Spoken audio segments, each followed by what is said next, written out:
Hare Nama, Hare Nama eva kevalam, Kalo nasteva, nasteva, nasteva gatiranyata. Hare Nama, Hare Nama eva kevalam, Kalo nasteva, nasteva, nasteva gatiranyata.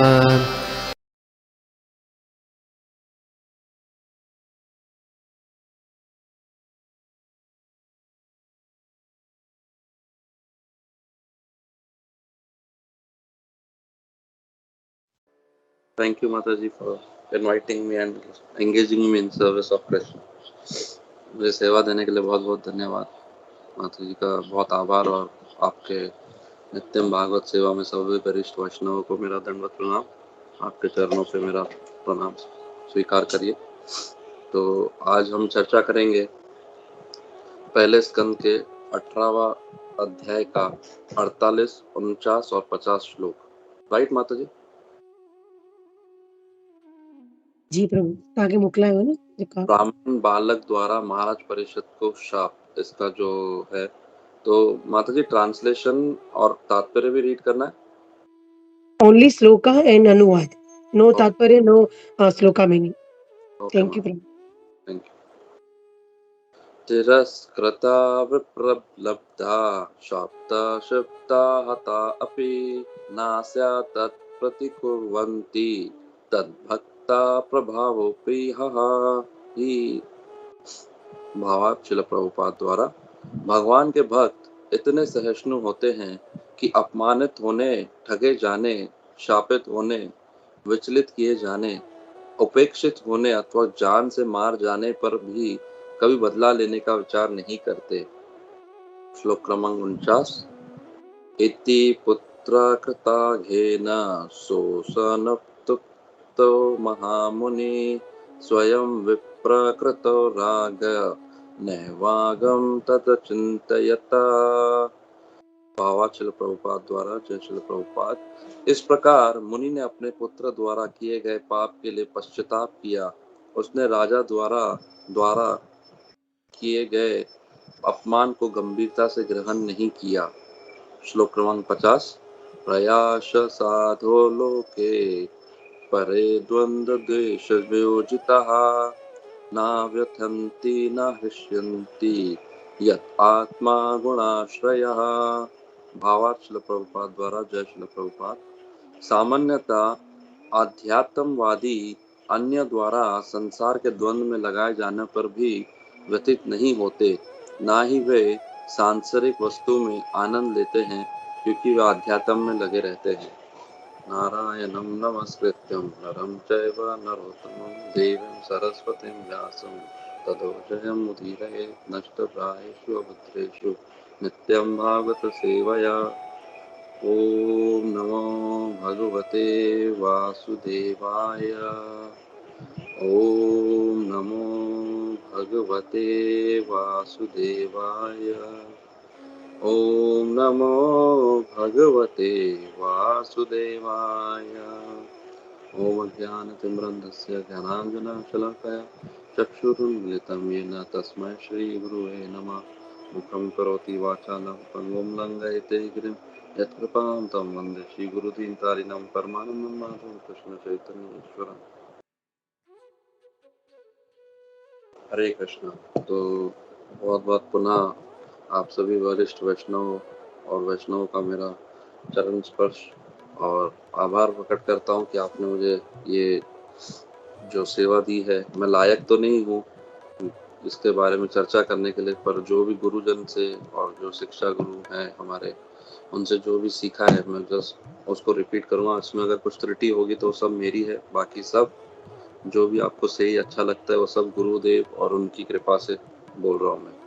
तो श्लोक क्रमांक 48 ये बहुत महत्वपूर्ण अध्याय है, जहाँ पे बताया गया है कि कैसे जब हमको कुछ शक्ति मिल जाती है, उस शक्ति का हमको दुरुपयोग नहीं करना चाहिए, और उस दुरुपयोग को करने से हम लोग कैसे बड़े कष्टों में पहुंच सकते हैं, ये समझने का हमको बहुत इम्पोर्टेंस बताया गया है श्लोक से। भागवतम है ही इतना सुंदर, यहाँ पे हमारी जीवन किस प्रकार से हमको जीना है ये दर्शाता है, कि कैसे हमको भक्तों के बीच में आदान प्रदान करना है। ना सिर्फ भक्तों के बीच में, जो अभक्त हैं, जो भक्ति में अभी आए हैं और जो भक्ति में कभी शुरू भी नहीं किए हैं, उनके साथ भी हमको वैष्णवों का जो गुण है वो समझना है और उसको अपने जीवन में डालना है।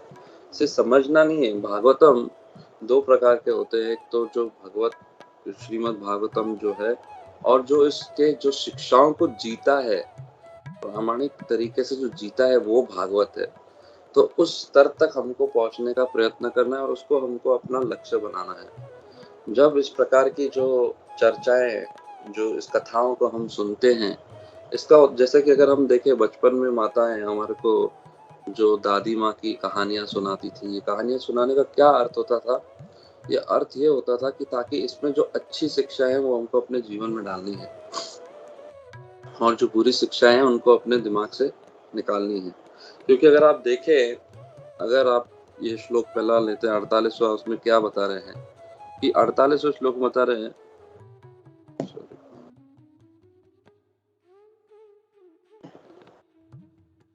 भगवान के भक्त इतने सहिष्णु होते हैं, अपमानित होने, ठगे जाने, शापित होने, विचलित किए जाने, उपेक्षित होने अथवा जान से मारे जाने पर भी कभी बदला लेने का विचार नहीं करते। अब ये बहुत डीप पॉइंट है, बहुत गूढ़ जब बात है कि जो भगवान के वास्तविक भक्त होते हैं वो कभी भी क्या करते हैं? अपमानित होना, ये सबसे सहज पहले क्वालिटी क्या होता है? सहिष्णु होते हैं। सहिष्णु का अर्थ है अमानी ना मान देना, जो हमारे चैतन्य महाप्रभु ने शिक्षा अष्टकम दिया है, तृणादपि सुनिचेन तरोरेव सहिष्णुना। पहला क्वालिटी क्या बताया कि तृण के जैसे पहले हमको, घास के तृण के जैसे हमको बनना पड़ेगा। सहिष्णुता, सहिष्णु हमारे जीवन में डालना है। सहिष्णु इतना कठिन है अपने जीवन में डालना। आज के दिनों में अगर आप देखें, कोई हमारे साथ कोई एक कूक शब्द बोल दे तो हम तैयार होते हैं उसको मारने पे। अगर आप देखें बम्बई लोकल ट्रेन में कैसा होता है कि एक व्यक्ति ने कुछ जगह नहीं दिया, कुछ उल्टा देखा भी तो ये तू क्या देख रहा है मुझे, हम लोग जब लड़ने आ जाते हैं, मतलब क्या, तूने मुझे जगह नहीं दी, तुझे मुझे ये नहीं किया। और अगर कुछ 10 रुपए के लिए हम लोग सुनते हैं कि 20 रुपए के लिए किसी ने किसी का मर्डर कर दिया। ये मतलब ऐसा माहौल चल रहा है संसार में, और इस जो वातावरण में हमको समझना है कि कैसे हमको अपना जीवन चर्या रखना है। तो यहाँ पे क्या बता रहे हैं प्रभुपाद, जो भगवान जो बात कर रहे हैं, सुखदेव गोस्वामी बता रहे हैं परीक्षित महाराज को कि भगवान के भक्त सहिष्णु होते हैं, अपमानित होने, ठगे जाने, शापित होने, विचलित किए जाने। तो ये सारे जो कार्य उनके ऊपर आते हैं, इसका अर्थ ये नहीं कि हम लोग को होते ही अपमान को, क्या आइए मेरा अपमान करिए, मैं भक्ति कर रहा हूँ, तो ऐसा नहीं होना चाहिए। मैं ठगे जाना चाहता हूँ, मेरे को ठगिए भले, मैं भक्त हूँ, मुझे तो फर्क नहीं पड़ता कि आप मुझे ठग रहे हैं। शापित होने के लिए बोलते कि तुमको हम शापित कर रहे हैं कि तुम ठीक है हो जाओ, मैं शापित करो, कुछ भी करो, मैं तो भक्त हूँ, मुझे तो ये नहीं करना है हमको। यहाँ पे क्या बताया है कि कभी बदला लेने का विचार नहीं करते। भले उनके साथ ऐसे कुकर्म होते हैं, लेकिन वो कभी भी इसके बारे में वो बदला नहीं करते। वो सिर्फ अच्छे गुण देखते हैं जो व्यक्ति ने उनके साथ ऐसा कुछ किया है। जैसे कि जो वैष्णव होते हैं, जो शुद्ध भक्त होते हैं, एक बार मैं श्री वल्लभ प्रभु जी की कथा सुन रहा था, उन्होंने बहुत अच्छा पॉइंट बताया कि नारद मुनि, एक सांप होता है वो सांप पूरे गांव को डसता रहता था, बहुत सबको डसता रहता था। तो नारद मुनि एक दिन वहां से पास हो रहे थे, तो नारद मुनि तो शुद्ध भक्त है, तो उन्होंने सांप को बोला कि तुम जो कर रहे हो गलत कर रहे हो, तुम किसी को मारो नहीं, तुम किसी को डसो नहीं, तुम गलत कर रहे हो। तो नारद मुनि की वो बात सुन के सांप किसी को डसना बंद कर दिया, और जैसे ही उसने डसना बंद कर दिया तो उसको सब लोग डंडी मारने लगे, उसको मारने लगे। उसकी हालत बहुत खराब हो चुकी थी, मतलब वो इतना खराब हो गया था उनकी हालत कि वो मरने के वर्ष पे था। तो नारद मुनि पुनः जाते बोला, तुम्हारी इस हालत कैसे, दशा किसने की? तो उन्होंने बोला कि आपने तो कहा किसी को डसो मत। तो बोला मैंने आपको बोला किसी को डसो मत, इसका अर्थ ये नहीं कि तुम किसी को डराओ मत। तुमको डराना जरूरी है, क्योंकि जब तक ये भौतिक संसार में हम हैं तो लोग हमको किसी तरह से दबाने का प्रयत्न करेंगे, किसी तरह से हमको अपमानित करने का प्रयत्न करेंगे। इसका अर्थ ये नहीं है कि अगर जैसे कि अगर कोई वैष्णव की निंदा कर रहा है और हम लोग सुनते रहे, चलो ये वैष्णव की निंदा कर रहा है, हम तो भक्त है, किसको अपमानित नहीं करना, नहीं, हमको उसको उसी समय रोकना है। श्रील प्रभुपाद बहुत इसमें धीर थे और इमीडिएटली गंभीर हो जाते थे और कोई भी वैष्णव की निंदा नहीं सुनते थे। हमारे जो आचार्य है रघुनाथ दास उसमें, वो कोई भी वैष्णव की निंदा कभी भी सुनने के लिए तैयार नहीं होते थे। अगर कोई वैष्णव की निंदा करते थे, वो वहां से अपने कान बंद कर देते थे, वो कुछ सुनते नहीं थे। तो इस प्रकार से हमको समझना है कि जैसे फिर उसने साथ में सुना बात, तो कोई उसको मारने आता था तो फिर से वो सिर्फ उनको डराता था, मतलब उसको घबरा कर देते थे, लेकिन वो कभी भी उनको आहत नहीं देते थे। तो ऐसे हमको बनना है, हमको किसी को आहत नहीं देना है। हमको अगर कोई ठग रहा है तो हमको उससे रुकना है कि अरे ये जो लक्ष्मी कृष्णा की हम ऐसे आपको जाने नहीं देंगे।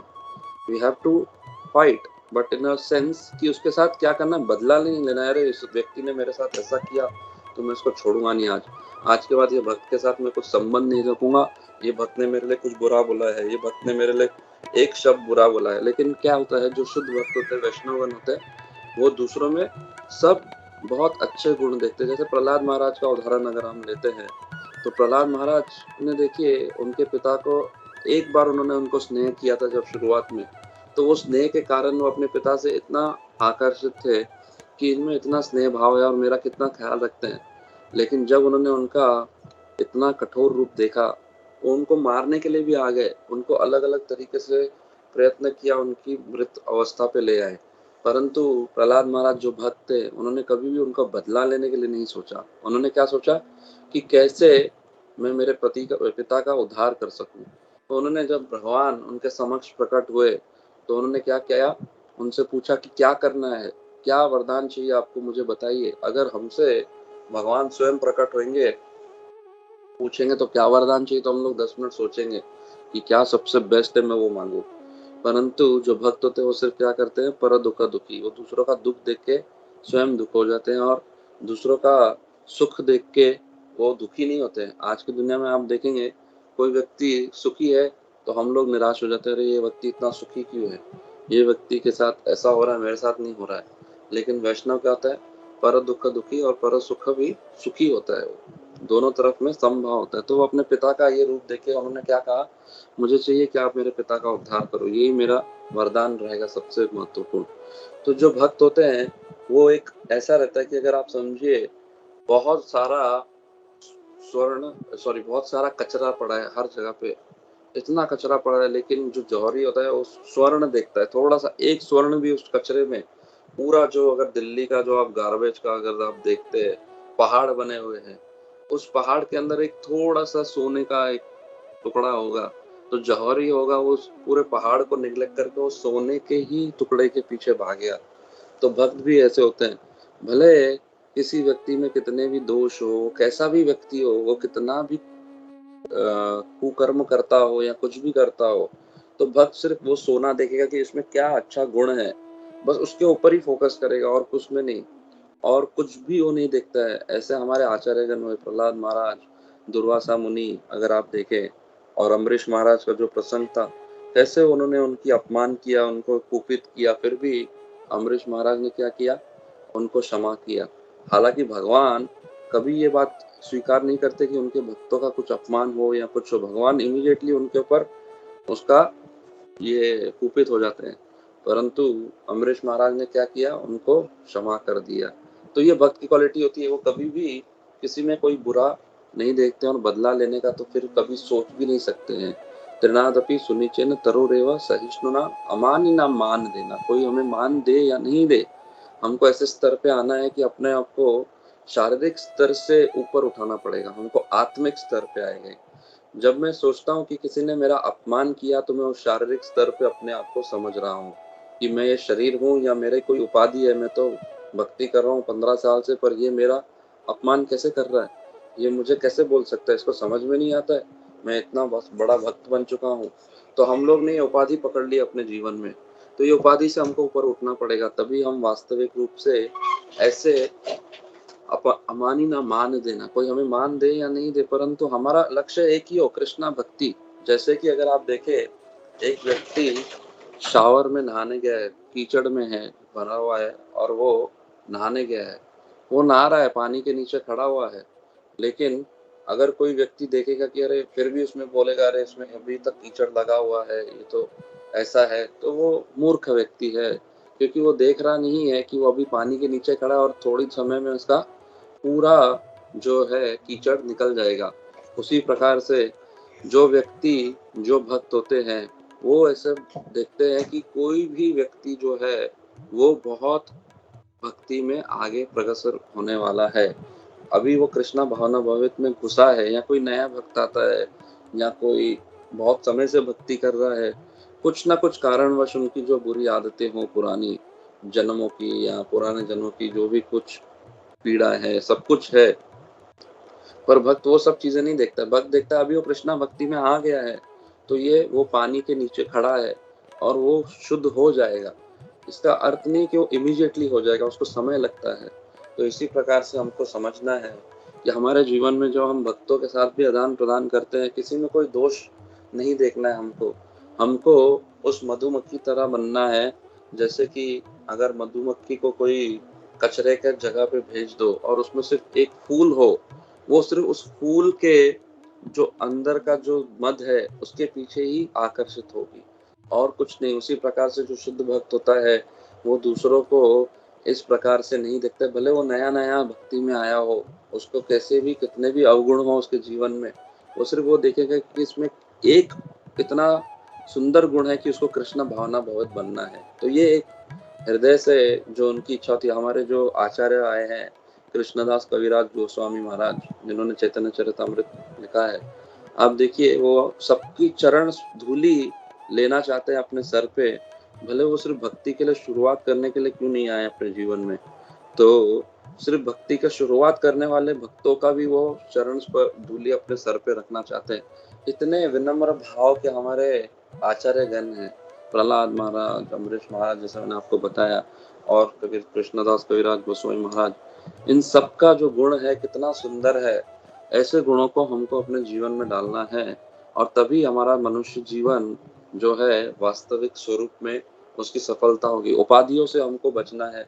कोई भी उपाधि में हम हो, कितने समय से हम भक्ति कर रहे हैं, भले हमारा जो स्तर हो सबसे टॉप मोस्ट अमरीश महाराज जितना हमारा स्तर हो, लेकिन कभी भी हमको अपनी उपाधि का घमंड अहंकार नहीं करना है। जैसे यहाँ पे आप देखिए कि जो ऋषि शमीक, कैसे वो अपने पुत्र के जो श्रापित करने के कारण बड़े दुखी थे। उन्होंने कहा कि देखिए, मैंने शुरुआत में कहा कि अगर हमारे पास कुछ बड़ी उपाधियां भी आ जाए तो उसका दुरुपयोग हमें नहीं करना है। जैसे वो ब्राह्मण का बच्चा जो था, उन्होंने क्या किया, उन्होंने उसका दुरुपयोग किया और किसको श्राप दे दिया, परीक्षित महाराज को। और परीक्षित महाराज ने क्या किया, उसका कुछ रिटेलिएट नहीं किया। तो वो तो राजा थे, वो चाहते तो उसी समय उसको दंड दे सकते थे, पर उन्होंने उनको उसका बदला लेने के लिए कभी नहीं सोचा। उन्होंने पता चला कि उन्होंने क्या देखा, उसमें भी बोला कि इसका अभी मेरे साथ तो बुरा हो चुका है, लेकिन इसको मैं कैसे अपने जीवन में और अच्छी तरीके से डाल सकूं।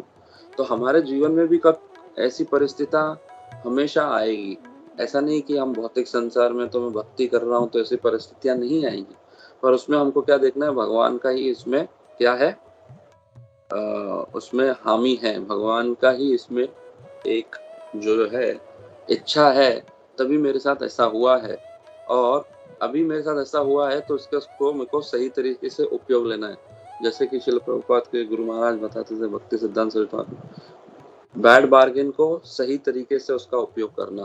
कोई भी हमारे साथ जो है कुछ गलत बार्गेन, मतलब हम लोग कुछ गलत करते हैं तो उसको सही तरीके से उसको उपयोग हो जाना है। कुछ भी हमारे जीवन में परिस्थिति में गलत हो जाता है उसको सही तरीके से उसको देखना है। जैसे परीक्षित महाराज ने अपने 7 दिन इसके पश्चात अभी जो श्राप मिलेगा, परीक्षित महाराज उसको कितने सुंदर तरीके से लेते हैं। 7 दिन और 7 रात सिर्फ भागवत कथा सुनेंगे, भक्तों का संग करेंगे और अपने मनुष्य जीवन को सफल करने का एक ऐसा उदाहरण हमारे समक्ष आ जाएगा जिसको हमको अपने जीवन में डालना है। परंतु ये इतना आसान नहीं है। हमारे जीवन में इतनी परिस्थितियां गंभीर है, हम लोग इतने उलझे हुए हैं अपनी परिस्थितियों में कि हमको भक्त और भक्ति की जो महिमा है उसके बारे में सुनने का समय ही नहीं है। हम लोग इतने व्यस्त हैं अपने जीवन को चलाने में कि हम लोग को भगवत संग लेने के लिए हमारे पास समय नहीं है। तो ये हमको अपना जो है शिष्टाचार जीवन में लाना पड़ेगा, तभी वास्तविकता से हम अपने शिष्य बन सकते हैं। क्योंकि जब तक हमारे जीवन में शिष्टाचार नहीं आएगा, तब तक हम लोग भगवान के भक्तों के संग के बारे में ललायत नहीं हो सकते हैं, और भगवान के जो भक्तों के बारे में जो ये भागवतम कथा के लिए हम गंभीर नहीं हो सकते। तो शिष्टाचार, जैसे कि बचपन में हमारे स्कूल में पाठशाला में जाते थे, तो शिष्टाचार सिखाया जाता है उनको। हर आधे घंटे का एक पीरियड दिया जाता है, और ये हर आधे घंटे का जो पीरियड रहता है, ये हम लोग को आगे का जो हमारा जीवन है कैसे व्यतीत करना है, ये एक शिक्षा के दौरान समझाया जाता है। कि मुझे जैसे कि आप लोग हर रोज नित्यम भागवत सेवा में आधा एक घंटा आते हैं, ये एक पहला आपका फर्स्ट पीरियड हो जाता है। फिर उसके बाद सेकेंड पीरियड, थर्ड पीरियड, ऐसे हमारे पीरियड्स हम लोग को बनाने हैं कि कौन से समय में हमको क्या करना है। और जब हम इस प्रकार से अपने जीवन में शिष्टाचार लाएंगे, तो हमारा भक्ति के प्रति जो हमारा लगाव होगा और बढ़ता जाएगा। हमको ऐसे अपना जीवन बनाना है कि हमको अपना भौतिक जीवन भी बैलेंस रखना है, और आध्यात्मिक जीवन भी उसको सही तरीके से बैलेंस करना है। तो ये कला हमको सीखनी पड़ेगी, ये कला हमको अपने जीवन में डालना पड़ेगा, तभी हम लोग भक्ति में बहुत आगे बढ़ सकते हैं।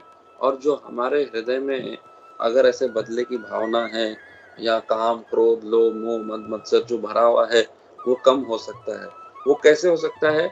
फिर आखिरी में क्या बताते हैं चैतन्य महाप्रभु? कीर्तन है सदा हरि। हमको कीर्तन अपने जीवन में सदैव चलता रहना है, जप करते रहना है, हरे कृष्णा कृष्ण कृष्ण हरे हरे, हरे राम राम राम हरे हरे। कोई भी परिस्थिति में आ जाए हम लोग, जब हम जप करते हैं उस समय तो हमको स्मरण आ जाता है, भाई मैं कोई बहुत बड़ा व्यक्ति नहीं हूँ, मैं तो एक दास हूँ। ये चीज हमको याद रखना है ऐसी परिस्थितियों में, क्योंकि इमीडिएटली उस समय जप करना है। कोई भी हमारे साथ अवगत परिस्थिति आ जाती है, वो उस समय हमको क्या करना है? हरे कृष्णा कृष्ण कृष्ण हरे हरे, हरे राम राम राम हरे हरे। भगवान का ही इसमें क्या समझना है, इच्छा है, और अपने जीवन में उसको डालना है। फिर आगे क्या कहते हैं 49वें श्लोक में कि इस प्रकार मुनि ने अपने पुत्र द्वारा किए गए पाप के लिए पश्चाताप किया। उसने राजा द्वारा किए गए अपमान को गंभीरता से ग्रहण नहीं किया। तो देखिए, जो जो मुनि थे, उनके उनके ऊपर वो मरा हुआ सर्प डाला गया, परंतु उन्होंने भी, क्योंकि वो भी भक्त थे, तो उन्होंने क्या किया, वो राजा का जो इस कार्य से वो अपमान को अपने जीवन में नहीं लिया। और उसी जगह पे जब श्राप दिया गया परीक्षित महाराज को, तो उन्होंने भी उस अपमान को, जो श्राप को अपने जीवन में लेके उसके साथ बदला नहीं लिया। तो ये देखो, ये शुद्ध भक्तों का क्या होता है, गुण होता है कि उनके साथ एक को यहाँ पे अपमान किया गया, जो मुनि है, राजा ने उनको अपमानित किया, लेकिन उन्होंने उनको रिटर्न नहीं दिया, और उल्टा पश्चाताप किया। जैसे श्रील प्रभुपाद जब अमेरिका गए प्रचार करने, तो प्रचार करते वक्त वो अंग्रेजों ने प्रभुपाद से क्या क्या कुकर्म नहीं कराए। कुकर्म का अर्थ है, मतलब समझो, सॉरी, जो बर्तन प्रभुपाद उनके धोते थे। इनफैक्ट जब वो नहाने का समय होता था, शिला प्रभुपाद को भी लाइन में खड़ा करते थे। हालांकि शिला प्रभुपाद को आगे जाना चाहिए था, सबसे पहले उनको नहाने के लिए जाने के लिए उनको चांस देना चाहिए था, लेकिन वो लोग शिला प्रभुपाद को भी लाइन में खड़ा होते देखते थे। तो ऐसे जो भक्त होते हैं प्रभुपाद की, देखिए कितना कृपा किया है हम लोग के लिए। आज हम नित्यम भागवत सेवा सुन रहे हैं घर बैठे, कितना हमारे लिए सौभाग्य है कि शिला प्रभुपाद ने ऐसे कष्ट देखे, और इस कष्ट के पश्चात भी उन्होंने क्या सोचा, हम लोग का पर दुख दुखी। कितने हम लोग विचलित हैं हमारे जीवन में, कितने हमारे जीवन में प्रॉब्लम्स आते हैं। प्रभुपाद ने देखा कि ये जो सब क्षणिक प्रॉब्लम्स है, वो हमारे जीवन के असली प्रॉब्लम नहीं है। हमारे असली जीवन के प्रॉब्लम क्या है? जन्म, मृत्यु, जरा, व्याधि। इससे हमको बाहर निकलना है, और जब हम इससे बाहर निकलेंगे, तभी हम अपने वास्तविक स्वरूप को पहचान सकते हैं कि हम ये मनुष्य नहीं, हम आत्मा है। हमारे जीवन का उद्देश्य है भगवान की प्रेममयी भक्ति को प्राप्त करना, और उसके लिए हमको ये छोटी छोटी जो हमारे हृदय में गंदगी भरी हुई है, जो क्रोध की, काम, लोभ, इससे हमको ऊपर उठना है। तो ऐसे भक्तों से हमको ये सीखने को मिलता है। कोई हमें अपमान करता है या करता है, तो उससे हम लोग नहीं पढ़ते हैं। फिर आखिरी श्लोक में क्या बता रहे हैं? सामान्यता आध्यात्मवादी अन्यों द्वारा संसार के द्वंद्वों में लगाए जाने पर भी व्यतीत नहीं होते, ना ही वो सांसारिक वस्तुओं में आनंद लेते हैं, क्योंकि वह अध्यात्म में लगे रहते हैं। तो देखिए, हम लोग सुनते हैं कि अगर कोई भक्त के अंदर एक अवगुण दिख जाए और उसके बारे में कोई व्यक्ति चर्चा कर रहा है, सिर्फ भक्त के बारे में नहीं, कोई बाहरी व्यक्ति के बारे में भी कोई अवगुण दिख जाता है तो उसके बारे में चर्चा कोई करता है, तो हम लोग बड़े ध्यान से सुनते हैं। हम लोग मतलब मैं मेरी बात कर रहा हूँ, आप लोग की नहीं कर रहा हूँ, परम वैष्णव है सब लोग। तो मैं ध्यान से सुनूंगा, अरे क्या हो रहा है, इसके जीवन में क्या चल रहा है, अरे मुझे और बताओ, ये तो है ही ऐसा। मैं ऐसे ही उसमें फोकस हो जाते हैं सुनने के लिए कि इसके जीवन में क्या चल रहा है, इसने ऐसा कर्म किया, हाँ ये तो है ही ऐसा, इसके साथ तो ऐसा ही होना चाहिए था, इसने तो ऐसे कुकर्म किए अपने जीवन में। इस प्रकार से मेरी चेतना भागती है। तो मेरी चेतना को भी शुद्ध करना है हमको कि कैसे इन शिक्षाओं को अपने जीवन में डालें। कि यहाँ पे क्या बताया कि जो सामान्यतः आध्यात्मवादी अन्य द्वारा संसार के द्वंद्वों में लगाए जाने पर भी व्यतीत नहीं होते। तो हम अगर आध्यात्मिक स्तर अपने आध्यात्म के रास्ते पे चल रहे हैं तो हमको ये सारे जो अवगुण हैं किसी के भी दूर करना है। जैसे कि बहुत बार आपने उदाहरण सुना रहेगा कि एक सफेद बोर्ड होता है और उस पे काला दाग, एक पॉइंट बनाया जाता है, एक बिंदु बनाई जाती है। तो वो जो सफेद बोर्ड के ऊपर जब बिंदु बनाई जाती है तो किसी व्यक्ति से पूछा जाए तुम्हें क्या दिखता है, तो क्या बोलेंगे वो व्यक्ति, मुझे वो काला बिंदु दिख रहा है। और मुझे पूरा सफेद बोर्ड, कोई हार्डली कोई विरले बोलता होगा कि मुझे पूरा सफेद बोर्ड दिख रहा है। तो इस प्रकार से हम लोग भी ये समझना है कि क्या हमें देखना है हमारे जीवन में, अच्छी चीजें देखनी है किसी के बुरी चीजें। अगर बुरी चीजें देखनी है तो हम उस मधुमक्खी की तरह नहीं है, हम लोग मक्खी की तरह है। फिर कौन सी मक्खी की तरह, जो कितना भी सुंदर बाग हो लेकिन उसमें वो कचरा ही देखेगा जाके कि वो कचरा किधर है, मुझे वो कचरा चाहिए, मुझे वो कचरे के पीछे ही भागना है, वो मल के पीछे ही भागेगा जो वो मक्खी है। उसी प्रकार से हमारी चेतना को हमको शुद्ध करना है। हमारा वातावरण ऐसा है, तो जैसे मैंने शुरुआत में आपको उदाहरण बताया कि अगर हम बम्बई में रह रहे हैं तो वहाँ पे वातावरण देखिए कैसा है। बहुत, ये एक बम्बई का नाम है, बम्बई इतना खराब नहीं, बहुत अच्छा है। परंतु एक बात बता रहा हूँ मैं कि वहाँ पे वातावरण ऐसा है, सुबह से लेके जब हम उठते हैं तो ये चीज़ें आपने बहुत बार देखा भी रहेगा अपने जीवन में। ऐसा होता है कि लोग आपस में से लड़ रहे हैं, झगड़ रहे हैं, ये उसके साथ उल्टा बात कर रहा है, बात करने का तरीका नहीं है। ऐसी सारी चीजें देख के हमारी चेतना उसी प्रकार से मोल्ड हो जाती है। इसीलिए भक्तों का संग बहुत जरूरी है हमारे जीवन में। जब हम भक्तों का संग करते हैं अपने जीवन में, जैसे कि श्रील प्रभुपाद भी उदाहरण देते हैं, जो हम शराबियों का संग करते हैं तो हम शराबी बनते हैं। इसलिए भक्तों का संग हमारे जीवन में बहुत महत्वपूर्ण है।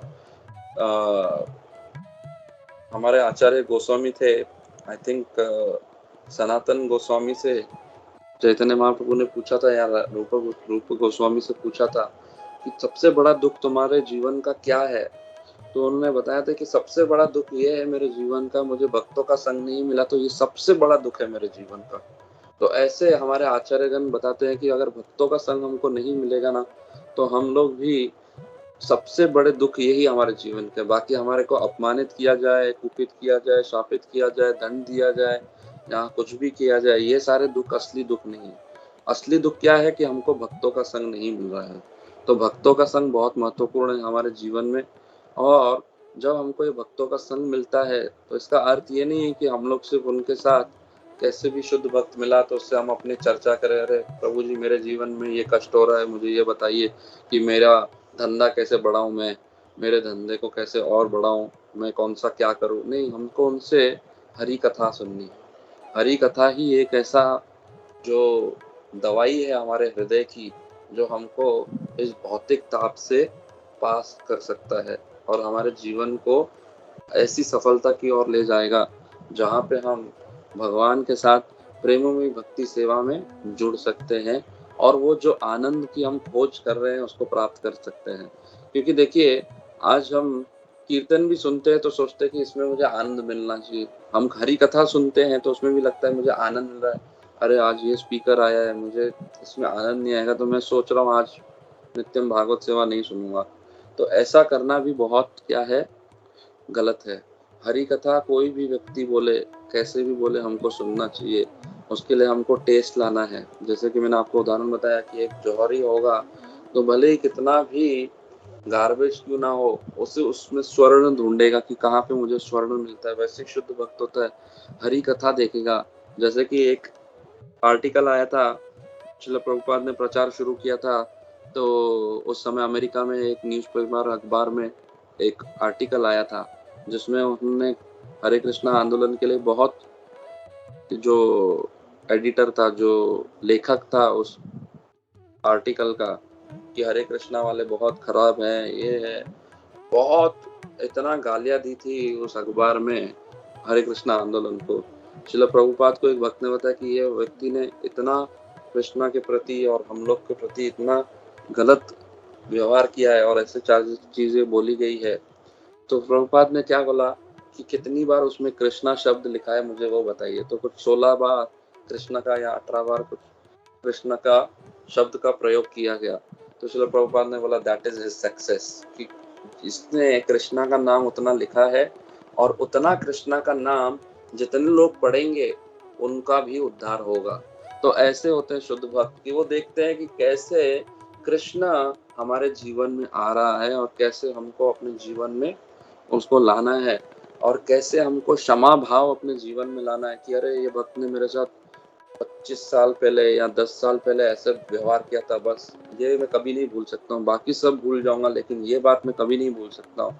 सिर्फ भक्त नहीं, कोई भी व्यक्ति ने मेरे साथ ऐसा दुर्व्यवहार किया नहीं, मैं कभी नहीं भूल सकता। हमें क्षमा कर देना है, हमें भूल जाना है। जैसे प्रहलाद महाराज, अमरीश महाराज, श्रील प्रभुपाद, कितने त्रुटियां श्रील प्रभुपाद के साथ कितने लोगों ने की, लेकिन श्रील प्रभुपाद की सिर्फ एक ही चेतना थी कि कैसे उनको कृष्ण की ओर ले जाएं। तो ऐसे हमको अपने जीवन को कृष्ण की ओर, प्रगति की ओर ले जाना है और तभी हम लोग इस मनुष्य जीवन को सफलता की ओर लेके जा सकते हैं। हरे कृष्णा। ठीक है माता जी, की और समय है हमारे पास? 7:33 हो रहा है। प्रभु, अगर आपको कुछ बोलना है तो 2-3 मिनट आपके पास है, आप बोल सकते हैं। अगर कुछ है तो, नहीं तो क्वेश्चन आंसर या जो भी किसी को ऐड करना हो। तो यही है, हम लोग संक्षेप में समझ लेंगे कि कैसे कोई व्यक्ति अगर शॉवर में खड़ा है या कोई व्यक्ति नहाने की प्रक्रिया में है, अगर कीचड़ लगी हुई है तो उसको हमको बुरी अवस्था से, बुरी नजरों से नहीं देखना है।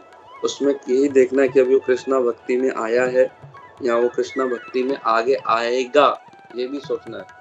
जैसे कि मैंने बहुत बार परम पूज्य राधानंद महाराज से भी सुना है कि एवरी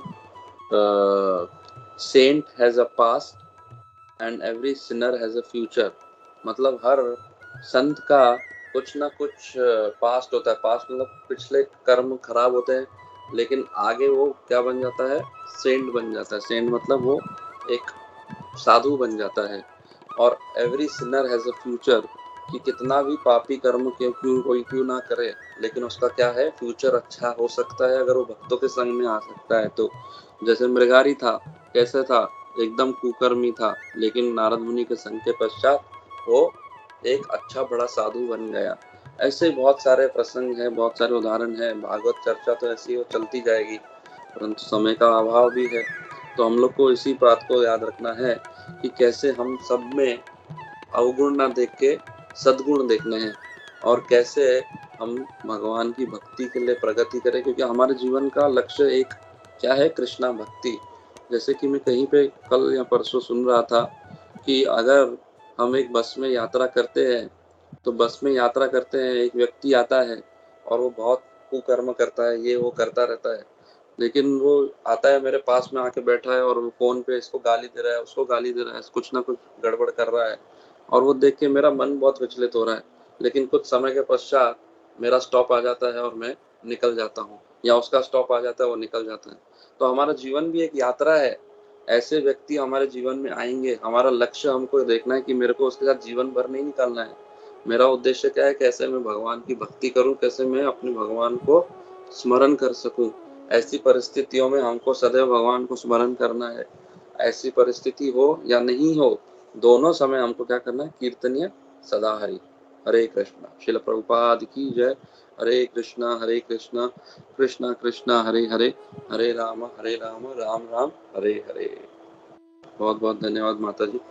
तो किसी का कोई डाउट हो या कुछ जिज्ञासा हो या कुछ प्रश्न हो या आज क्या हम लोग ने सुना वो आप शेयर कर सकते हो, ताकि मेरे शुद्धिकरण के लिए वो भी सही।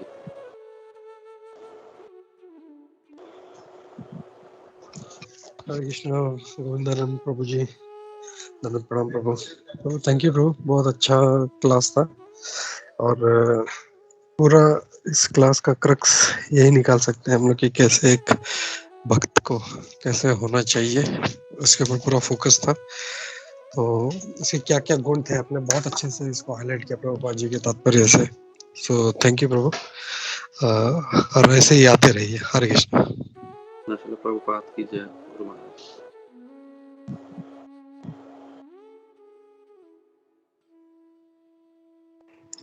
हरे कृष्णा चलो प्रभु। प्रभु, थैंक यू वेरी मच।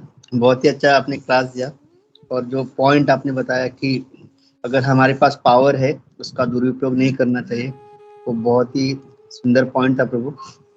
और जैसे हम जानते हैं कि प्रभुपाद ऑर्डिनरी पर्सन नहीं थे, लेकिन उन्होंने कभी भी ऐसा कुछ करके नहीं दिखाया जिससे लोग मतलब उनको भगवान समझे या लिव्ड वेरी वेरी सिंपल। मतलब जैसे चैतन्य चरितामृत में भी है कि रसिकानंद प्रभु जो हमारे आचार्य, तो उनके सामने एक योगी आके प्रकट हो रहा था, अप्रकट हो रहा था, उनको मतलब ये कर रहा था, वो अपना पावर दिखाने का, योगिक पावर। वो चुपचाप देख रहे थे उनको, और फिर अचानक वो जो दातुन से वो दातुन कर रहे थे, उसी दातुन पे बैठ के वहां से चले गए अपने रसिकानंद प्रभु। मतलब हमारे सारे आचार्य जो है, they are not ordinary people, they were very powerful, लेकिन उन्होंने कभी भी भक्तों को अपना पावर नहीं, केवल भक्ति दिखाया। एंड सेकंड प्रभु, जैसे भक्ति तीर्थ स्वामी महाराज एक बार वो प्रभुपाद के पास आके रो रहे थे कि मुझे लगा कि खाली भौतिक जगत में ये डिस्क्रिमिनेशन होता है, व्हाइट ब्लैक, लेकिन इस्कॉन में भी देखो लोग मुझे क्रिटिसाइज कर रहे हैं कि मैं ब्लैक बॉडी में हूँ। तभी प्रभुपाद ने उनको वही बताया कि फिर आप में और उनमें क्या फर्क है। वो आप ब्लैक सोच के आपको क्रिटिसाइज कर रहे हैं, और आप बॉडीली प्लेटफॉर्म में ये सोच के वो मान्य कर रहे हैं, और इसलिए आप दुखी हो रहे हो। तो what is the difference between you and them. तो फिर भक्ति तीर्थ स्वामी महाराज ने बोला कि वही मेरे लाइफ में एकदम टर्निंग पॉइंट था। तो इस तरह से आपने जो कहा कि हमको कभी भक्तों की निंदा वगैरह नहीं करनी चाहिए बॉडी प्लेटफॉर्म पे। Very nice, nice realisation, very nice realisation. Thank you for sharing. Thank you so much. धन्यवाद।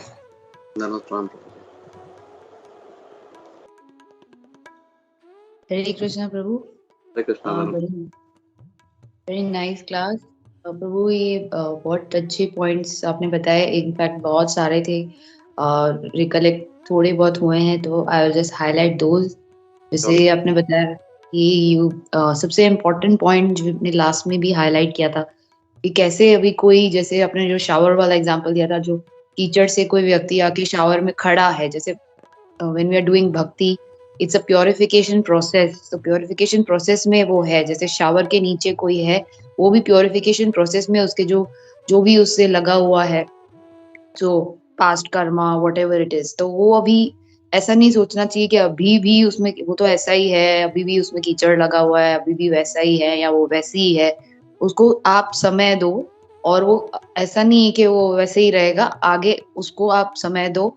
और हर किसी का अपना एक अपनी कैपेसिटी होती है, अपनी स्पीड होती है, तो ये नहीं सोचना चाहिए कि हाँ वो तो ऐसी ही है या ऐसा ही है, कीचड़ अभी भी उसी में है, उनमें है, यू नो। जज नहीं करना चाहिए। धनिष्ठा माता जी ने बताया कि तो उसको वो प्योरिफिकेशन प्रोसेस में है, तो आप उनको समय दो, और वो धीरे धीरे कृष्णा की कृपा से, भक्तों की कृपा से आस्ते आस्ते उनका जितना भी मैल है वो निकल जाएगा। तो बेस्ट है कि वो जज ना करें और भक्ति ही सिर्फ करते रहें। लेकिन अगर फिर भी नहीं कोई मानते तो जज करते रहो, लेकिन भगवान देख रहे हैं कि वो अपना प्रयास कर रहा है, वो जो भी भक्त है, और भगवान और उसकी पूरी प्रोटेक्शन करेंगे। तो आपकी जो ये वाली पॉइंट मुझे बहुत अच्छी लगी, really means thank you so much Prabhu. Thank you. चलो प्रभुपाद की जय।